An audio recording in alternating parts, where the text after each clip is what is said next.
I want to shift our focus here much closer to home. Did I hear you say freezing drizzle? Freezing drizzle. So essentially it's drizzling. It's misty outside. You walk outside right now, you get pelted in the face with it, but it's freezing on contact with the ground because the air temperatures are right around 30 to 33 degrees, give or take, in some spots near 28 degrees. And that's why we're making such an emphasis of being careful out on the roads. You're not talking about what's happening now. It's what happened overnight and how cold it's been. Exactly. And this is not going to be widespread either. This will be very isolated in pockets across the Merrimack Valley. You can make out Nashua's air temperatures right now at about 30 degrees and Conquer's at 28. So these are some of the more likely culprits on areas where that is possible, which is why we have that winter weather advisory until 10 o'clock this morning. As the air starts to warm, by the way, then we'll start to lose that threat of freezing drizzle or freezing rain or freezing misty conditions.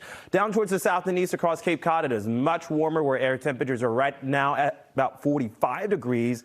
And tomorrow gets even warmer, near 60 to 65. Here's what's happening over the coming hours. There's a new weather system at play that pushes in out of portions of the Gulf of Mexico, where the air is much more potent. It's much milder. The dew points start to climb, so it will be far more humid in the coming hours, the next day to day and a half or so, with scattered showers not only Wednesday morning, but intensifying, by the way, into Wednesday evening. Early Thursday morning, this system should be breaking apart. This is the best way to stay ahead of this storm, and I think you will need to download the NBC 10 Boston app, just because not only will it be wet and windy and warm tomorrow, but there will be the likelihood of power outages too. In terms of how much rainfall we're likely to acquire throughout the day Wednesday, this is just 1 day total here, 24 hours in time.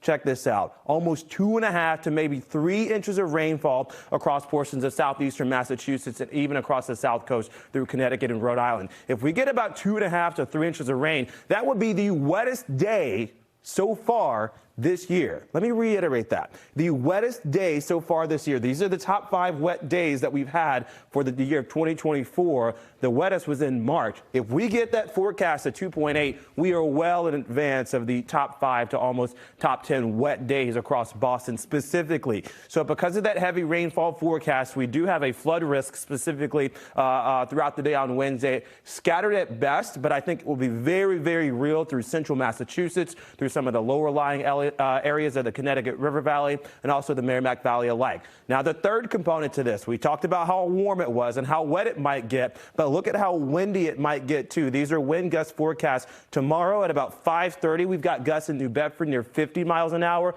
That's a very real possibility for the Boston metro area too. We'll talk more about that coming up in the second half hour. Here's your 10-day forecast. Wet, windy, and warm on Wednesday, so it's a first alert day for sure. Cooling down, though, into the weekend. All right, Tevin, thank you for getting us on track.